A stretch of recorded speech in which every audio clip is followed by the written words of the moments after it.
Christy Shriver. And I'm Gary Shriver, and this is the How to Love Lit podcast. Christy is an advanced placement and international baccalaureate literature teacher. And Gary is an APIB psychology and history teacher, but most importantly, he's my husband. Last week, Gary caught me off guard by throwing out this little fun fact about my life that I wasn't prepared for, so today I'm returning the favor. Just so you know, Gary was born and raised in a little town outside Kansas City, Missouri, called Lawson. It was in this town that he met his first love, the guitar. Today, he's a professional musician here in Memphis, Tennessee, where he plays guitar with some great musicians because, as everyone knows or should know, Memphis is home of the blues. Well, I'm going to return the favor, and I'm going to give a new fun fact for everybody. Oh, no. People may not know that Christy was raised in Brazil and Africa. Just think on that. So, today we are excited to delve into the weeds of our second book, Fahrenheit 451. If this is your first time to check in with us, Christy looks at these stories from the perspective of a literature teacher. If you're exploring with us the great canon of what we call Western literature, then subscribe and come along for the ride. Gary looks at what they may mean historically, psychologically, and culturally. And don't forget, if you have a particular book you'd really like to hear about, or if there's something we left out that we absolutely should not, please let us know on our Facebook or Instagram page, because we'd love to hear from you. So, coming to you from Memphis, Tennessee, let's move right into what's so great about Fahrenheit 451. The title of this episode is There a Downside to Fun? Christy, how are we going to organize our discussion today? There's a lot going on. That's really true. In the Scarlet Letter, we basically went chapter by chapter, and we spent a lot of time trying to dissect the language because the language is so complex in that book. But this book really is organized very differently. The plot is absolutely the least thing going on, and that's very plain. This book is very satirical, and not in the sense that it's making you laugh, but it's making some serious criticisms on our culture and our society. And so we need to go ahead and let's get the plot out of the way and talk about what happens.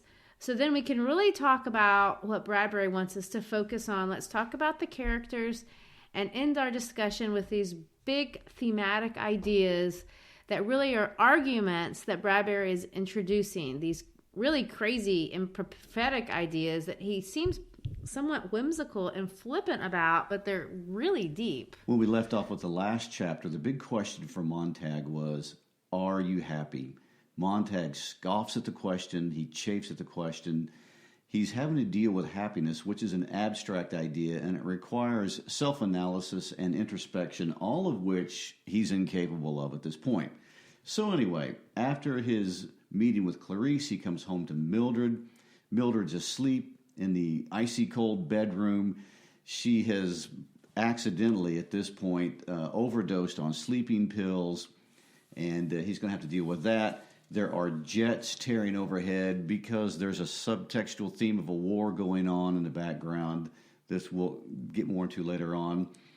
Eventually, he has to call some mechanics, for lack of a better term, that have to come and pump out Mildred's stomach from her accidental overdose on her sleeping pills. The next morning, Mildred is clueless and starving that any of this has occurred. Her main concern is she wants this fourth wall. She wants the fourth wall for the purpose of entertainment and distraction to be built in their home. Never mind the fact that she's nearly died. The whole time, Montag is turning over the whole detachment of the whole experience of these guys coming to pump out her stomach. So they move on. He sees Clarice again. So we have this constant contrast between the connected Clarice, who is really integrally connected to her environment, contrasted with Mildred, who's always out of touch. Then we have the scene where he comes across the mechanical dog, which is threatening to them, which we'll see more about later on. Then we go back to Clarice again. And then after another exchange with Clarice, we end up with Montag, Beatty, Stoneman, and Black, the four firemen who go to burn the old woman's house. This is where things really begin to change and pick up speed. In the course of burning the old woman's house and confronting the elderly woman, she makes a quote about Master Ridley, and that quote will stick in Montag's mind and haunt him and bring about all kinds of other questions for him. So after that, the house burns. During the course of this whole thing, Montag has stolen a book. Afterwards, he goes home. He's upset. He's a mess. He's crying over the incident with the burning of a woman's house and the woman herself dying. He's disconnected from Mildred. He's fixated on this woman in the burning house. And he begins a discussion with Mildred about their relationship. And Mildred can't remember how long they've known each other, how they met. It's just more disconnect with this person who's supposed to be the significant other in his life. And in the course of that discussion, Mildred offhandedly throws out that, by the way, Clarice is dead. So Montag now is going to be sick. He won't be able to go to work the next day because he's distraught about so many things. His world is collapsing in on him. And then the chief fireman, Beatty, shows up at his house to talk.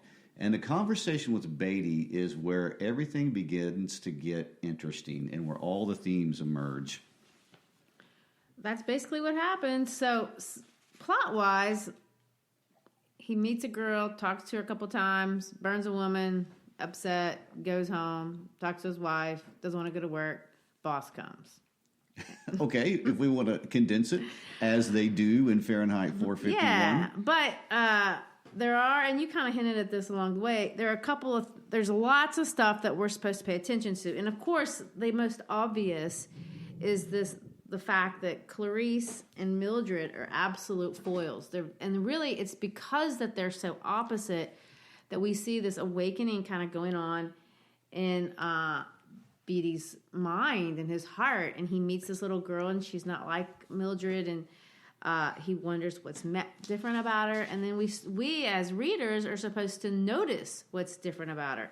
And the immediate thing is Clarice doesn't care anything about technology. And of course, Mildred reminds me of every teenager in America. She never takes her earbuds out. She goes to sleep with her earbuds in. She walks around in her earbuds in. And we see that today at school, not to digress, but I have kids that don't take them out all day long. They may unplug their phone, they say, who knows if they do, but the earbuds never come out. And that's exactly her. Clarice loves to talk. Mildred finds that boring. Clarice is interested in everything, and Mildred is bored with everything. Clarice sits and looks at people. She looks them in the eye, and Mildred doesn't do that, and she has this weird, irrational fear of books that we see really intensify at the end of the chapter. What else? Is there anything else that I missed that you would say? Well, there's just a couple telling scenes that highlight what you're talking about. One of which is when Montag is in all this emotional distress. He comes home. He wants to have a discussion with Clarice. She won't turn down the noise of basically the televisions in the next room that are blaring. He asks her to. She seems annoyed. She walks in, but doesn't turn them down, but walks back out as if she did. So she has absolutely no regard for a conversation with Montag or engaging with him or discussing anything he wants to discuss. Which really is creepy because I feel like, and you can tell me if you think this is where I think Bradford is really prophetic. That's more and more people every day. They just are not interested, just like her. They don't care. What do they care about? Well, she's clearly interested in the family, but if you notice, he goes to great lengths to show that the stories on television are not deep and philosophical. They're as light as you can possibly imagine. They're hideous. He talks about them having clowns. Everyone knows, no disrespect to clowns, but they're not really good. No one likes clowns. They're not interesting. Maybe they are, but I think he's using them as kind of a hyperbole of what is superficial about the television. Mm-hmm. So we see that. But at the end of the day, what I think is most interesting is that she pops all those pills. And that's what she's doing. She wants to forget. And she takes them, and she takes them, and she takes them, and she forgets. And that's the point. Am I wrong? No, I agree. Yeah, detachment is the theme, and detachment is her goal, and actually detachment is her passion. And I think that's interesting because everybody follows their passion. It just so happens that for some people, their passion is inactivity. And for Mildred, her passion is inactivity and feeling nothing. That's her goal. That's what she works hard at. That's what she spends her energy on. And the technology is facilitating that. And that's where we see this big emphasis on technology. I don't know. I mean, I know Bradbury hated technology. He didn't like television. He didn't like cars. And that was his personal biases. But the things that he saw that technology were capable of, all the worst is coming out through her. The chemical technology. And that's a small part. And we see that here with the hospital.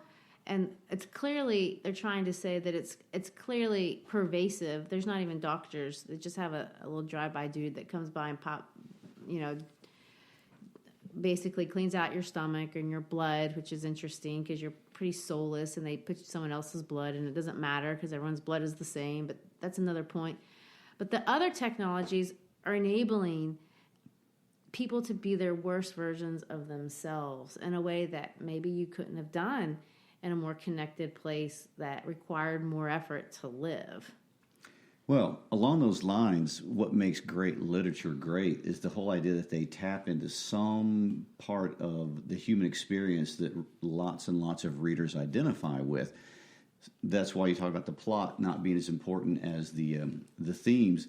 And what Bradbury obviously has very much done is he's tapped into that. And of course, this book is written in the early 1950s, and here we are in our current time, and the technology is way advanced, but it's still the same effect. We have people who are still tempted to become irresponsible and disconnect from their environments. And I really think that's the point that he's trying to make. That's more important than the technology. A superficial reading of this book will say, oh, technology is dangerous. I don't know that technology is the most dangerous thing that he's talking about. Technology enables us to indulge in what I think he thinks is the most dangerous thing. And the most dangerous thing is the seductive idea that you don't matter. Mildred doesn't see herself as very valuable. Look how she's so flippant about her own death. So she's not responsible. She's not responsible for herself. She doesn't take responsibility for her relationships. She doesn't take, and you see her friends, they're not taking responsibility for their children. They throw them out. They're not responsible for their husbands. They're not responsible for their world. And you know that they're not responsible for anything because there is a war going on. And you mentioned it before, this reoccurring motif of the jet bombers and the war in the background. It's always there, but it's nobody's responsibility. We don't care. We put in the headphones, and that's not our business. That's not our problem. It's not even our place, because our role in life is to pursue pleasure. That's what we're here for. That's what we're devoted to. As you said, that's what they're pursuing. And that's the idea that he's really criticizing. Is the pursuit of fun, is the pursuit of pleasure the end all of life? I think that's a great point, and I want to summarize what you said and make sure we bring that home. What you're saying is that Bradbury is not necessarily saying technology is the worst step. It's using the technology to become irresponsible. It's the seduction of irresponsibility that he's getting at. You're disconnected from your morality, you're disconnected from your community, you're disconnected from relationships, and that's very seductive. And the technology is simply the facilitator to get you there. Yeah, I think this idea that if I'm not responsible, I don't have to worry about morality. So I can go to a fun park and smash cars and drive fast and flippantly blow off the death of a little girl that I happen to know. It doesn't matter because it's not my thing. It's not my fault. It's not, that's someone else's deal. And so I don't have to care, and I don't care. It's fascinating that Bradbury's building a dystopian community through the vehicle of isolation. Yes. Yeah. And technology makes that happen.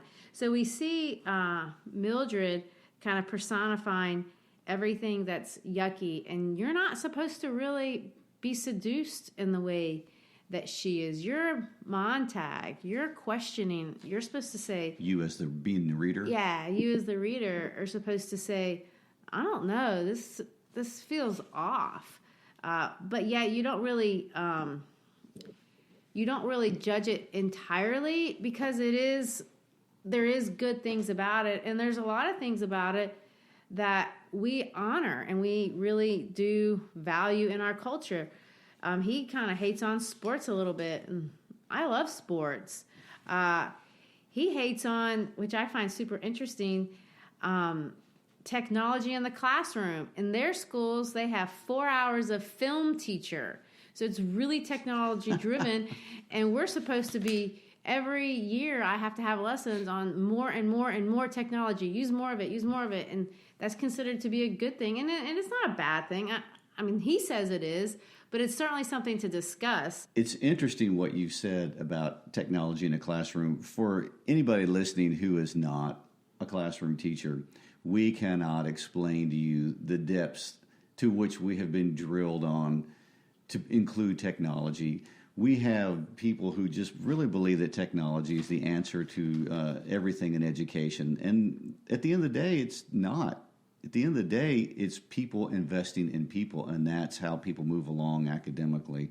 The last point that that Bradbury really ends with on this first chapter, he creates this character named Mildred, and she's clearly vacuous, and she's clearly not healthy, because I mean, she's trying to commit suicide, and she's clearly irresponsible in a lot of ways.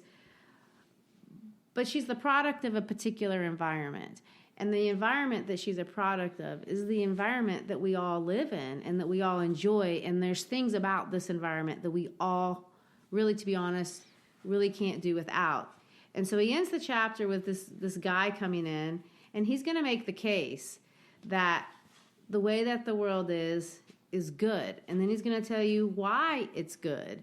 And so it creates the problem in the sense that she makes Montag ask the question, is there anything wrong with just being numb? Is that and pursuing fun? Beatty is going to say, no. That's where you find fulfillment. You find fulfillment in fun. You find fulfillment in pleasure. In fact, we can't have world peace until everyone agrees that we need to have fun, and that needs to be the right thing. So he's going to make this argument for Beatty, in front of Montag, because Montag has stolen this book. Beatty knows about it, and he's going to come in there to kind of address this issue. Which is interesting, because it's the conversation where Beatty comes to talk to Montag where we get the real summation of Chapter 1 and the real meaning out of it and what launches us into Chapter 2. And so they're going to have this discussion where Beatty is going to lay out all kinds of ideas. And there's a couple of that I want to quote out of the book that I thought were extremely interesting. Beatty's talking. He says, if you don't want a man unhappy politically, don't give him two sides to a question to worry him. Give him one. Better yet, give him none. Then he goes on to say, talking about individuals, cram them full of non-combustible data. I have to stop here for just a moment. Anybody in the education field will have an automatic reflexive reaction to the word data. But I digress. Anyway, he says, cram them full of non-combustible data. Chock them so damned full of facts that they feel stuffed, but absolutely brilliant with information. My first reaction to that phrase was the internet. Now, I've got a question for you. Do you think the internet is making us smarterer? Well, no. And I want to go back to that data thing. It's not just education. Every field in the world, we have data on everything. And we're all told to analyze it, so we can have this economic perspective of how everything is supposed to work. And he's going to say that, well, that's empty. It's like reading the manual of how to put together a refrigerator. In fact, that's the equation that he kind of makes. But you're empty, but you get to feel brilliant because you know so many data.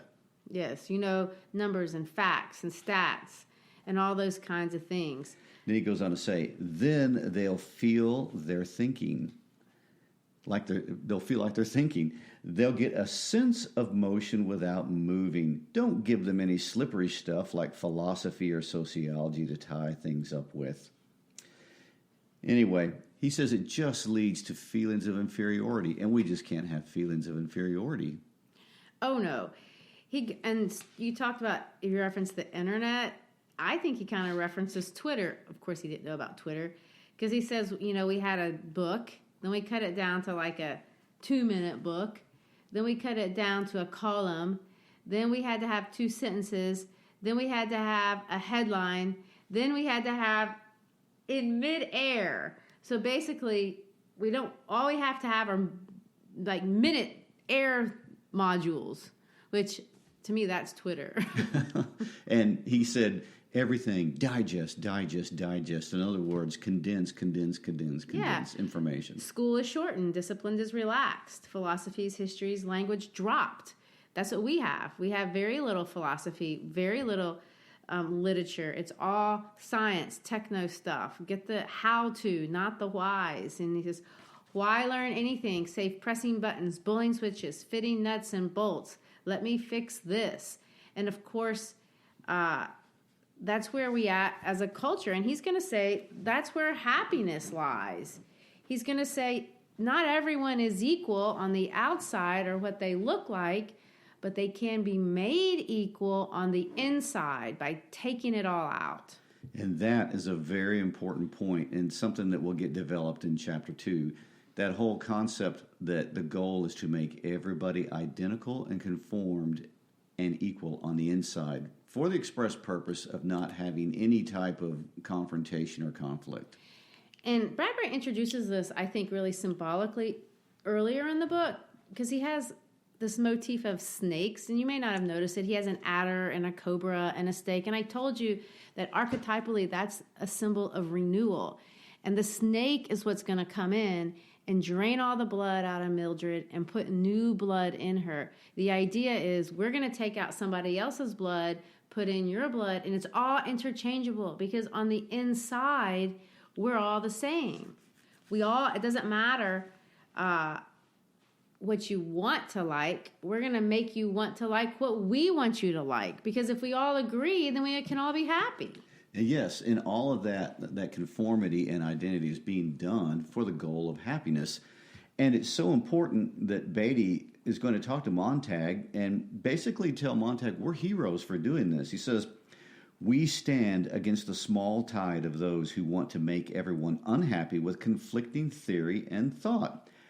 I don't think you realize how important you are, how important we are to our happy world as it stands right now. He says, don't step on the toes of the dog lovers, the cat lovers, the doctors, the lawyers, the merchants, the chiefs, the Mormons, the Baptists, the Unitarians, the second-generation Chinese, the Swedes, the Italians, the Germans, the Texans, the Brooklynites, the Irishmen. So basically, every way that we have decided to categorize ourselves on that ACT checkbox, he's going to say, we can't afford to indulge, he says, all the different groups. We need a nice blend of vanilla tapioca. So that we're all kind of absolutely just the same. Each man the image of every other. Then all are happy, for there are no mountains to make, to cower, to judge themselves against. So happiness now becomes the lowest common denominator. Yes. He says, colored people don't like Little Black Sambo. Burn it. White people don't feel good about Uncle Tom. Burn it. And you see this idea of even history. We want it to be better. So let's just erase the stuff that we don't like. The idea, let's tear down everything that could possibly be controversial and whitewash it so that everything can be peaceful. Which is really ironic, and I know that Bradbury does a lot of irony in this book, because revising your history, and whenever I use the word revisionism, I have to spit. I have to go, It's the dreaded R word, because revisionism means we're going to go back and retell the story of history for the old story of history in the past so that it serves our current political needs, whatever those political needs are. So that's what revisionism is. And that's what they're advocating right here. Let's revise out the history because history only causes conflict. Right. The old days, the firemen were putting out fires. We want them to make fires. So let's just make it that. And so he says this: fire is bright and fire is clean. Burn all, burn everything. If you don't want a man unhappy politically, don't give him two sides. Let him forget there is such a thing as war. If the government is inefficient, top-heavy, or tax-mad, better it be all those other people that worry about it. Again, don't make him responsible. They'll be happy. So bring on your clubs, your parties, your acrobats, your magicians, your daredevils, your jet cars, your motorcycles, your helicopters, your sex, your heroin, more of everything to do with automatic reflex. And of course, you're supposed to go, whoa, that just got real. Sex and heroin, because it kind of escalates it to stuff. By the end of it, you're supposed to say, that's too much. And then because he's asking the question, where do we find meaning in life? Where is human fulfillment? Is it down all these avenues that we're told to go down? Is it really great to have fun? Or is there some value in the human struggle? Is there some value in conflict? Is there some value for disagreement? Or is it really important that we all support the same candidates, that we all agree the same thing, that we all accept the same values and truths? And of course, Beatty is making the case that of course that's important, but you're supposed to see, whoa, this is what we call irony. Right. The reader is supposed to not necessarily agree with what the author is writing. And I would like to point this out, too. If you have been raised in the American political tradition, you're supposed to reflexively dislike all of that. As these senses of democracy and participation and free speech and all those kind of things that you've been had ingrained in you since childhood is supposed to reflexively dislike this whole monologue. Well, and you're supposed to see that it's too much. He's going to go on to say, sometimes I drive out all night and come back. It's fun out in the country. You hit rabbits. Sometimes you hit dogs. And you're supposed to say, that's cruel. Well, it is. You know what it also is? It's displacement. Displacement means I have anger over here, but I can't vent it towards the object of my anger, so I vent it on somewhere else that's defenseless against my anger. In this case, dogs and rabbits. And then, of course, he ends up by saying, happiness is important, fun is everything, which is really a very childish idea, but a lot of people, it's not that they say that they believe that, but they're living their lives as if they did. And that's what he's attacking. Well, take a moment to tell us about dramatic irony. Explain that concept and how we're applying it here. Dramatic irony is when, the word irony means the opposite. So like it's verbal irony, I say one thing, but I mean the opposite. If you say, oh, that's cute, and you really mean that's ugly, and I'm just saying in a way that is mean, that's verbally ironic. Dramatic irony happens in stories, and that the writer is writing something, but you as the reader know that the opposite is actually true. So like in a horror movie, you know that this one character is evil, but everybody else in the story thinks that he's a really nice guy. That's dramatic irony. So in this case, he's building it because he's saying all these things are wonderful, and you're supposed to think, no, they're not. That's too much. No, that can't be right. What's wrong with that? And those are the questions that Bradbury wants really you to ask yourself. And he's really not even asking about this particular context. He's asking about how about in your life, how you relate to technology, how you relate to other people, what is driving you, and is that healthy, and is that going to take you to where you want to go, assuming that you want to have a life of meaning and fulfillment, which is what Montag wants. He thought his life was meaningful. He thought he had fulfillment, but when he got to thinking about it, he found this emptiness, and when he saw Mildred on the floor, he realized she's empty too.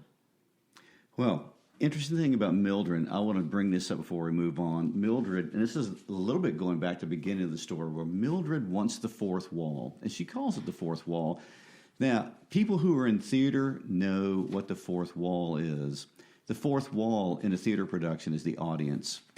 And when you're a character in a play and you turn and address the audience, you break the fourth wall. I never thought about that. Well, you basically break the magical spell of the play that's going on, because the actors realize they're within three walls performing, and they're supposed to be experiencing this small piece of real life on the stage, and the audience are just observers. So it's interesting. I don't know if Bradbury did that on purpose, but if Mildred gets her fourth wall, that seals her off from the audience and everybody, and she's completely isolated. I may be stretching right there, but I don't know. I think that there might be something to that. Never mind the fact that she didn't care that her husband was going to have to work like an entire year to pay for it. That's true. So, one other thing I want to throw out, too, as Beatty is having all this discussion about the value of everything and morality and our heroism and preserving this way of bland, vanilla tapioca life he thinks is so wonderful, Beatty knows history. And I'm reading this. The woman who sets fire to her house makes a historical quote.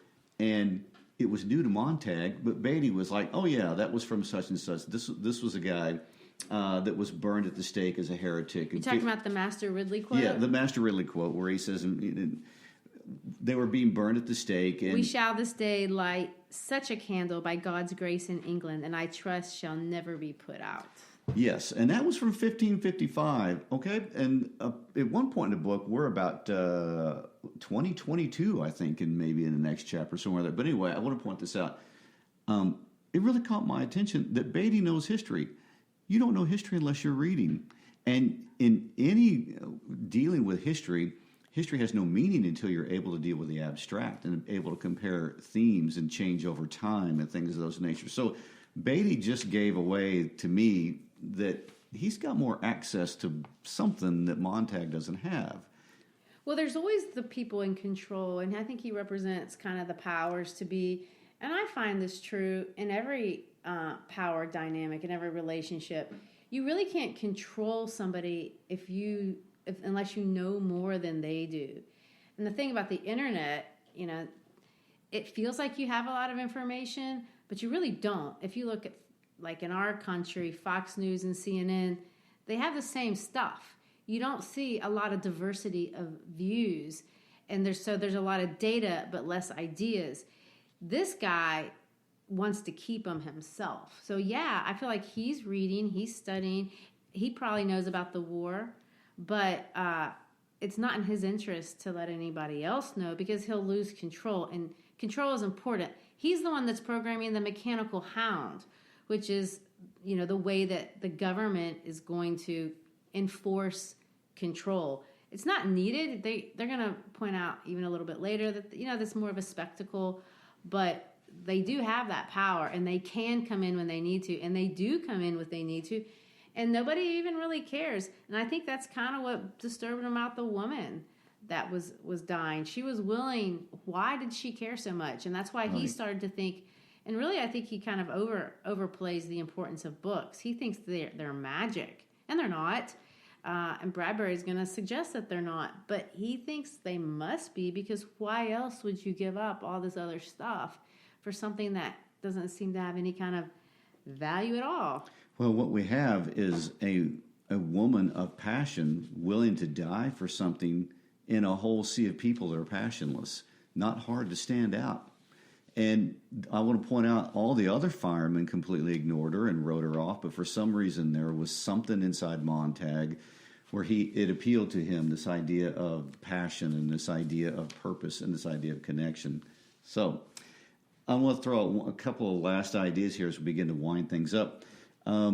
We've got Beatty, who's going to have this great quote: "Not everyone born free and equal, as the Constitution says, but everyone made equal." More discussion on that later on, but it brings us to the idea that according to Montag's world that he is living in, conformity is peace, and total conformity is total peace.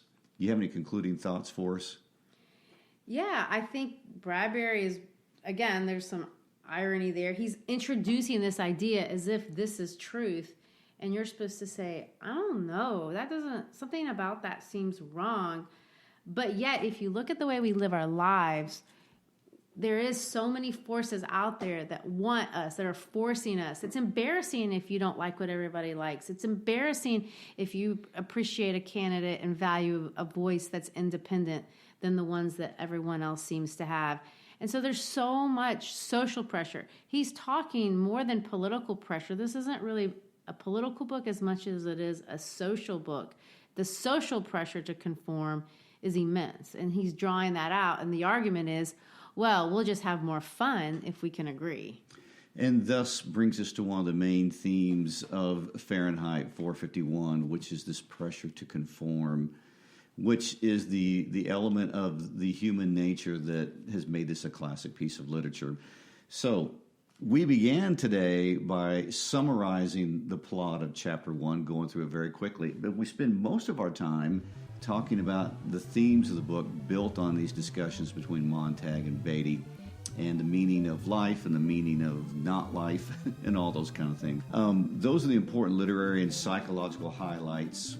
Chapter 2, if you want to call it that, is going to talk about really what is the value of books, which isn't really books. What's the value of abstract thinking? And he's going to answer that question through a new character that we're going to meet next week.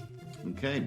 Chapter 2, The Sand and the Sieve, where Bradbury discusses and argues the value of abstract thinking versus concrete thinking. So, if you enjoyed being with us today, subscribe. Come hang out with us again next time as we look at Fahrenheit 451. Peace out.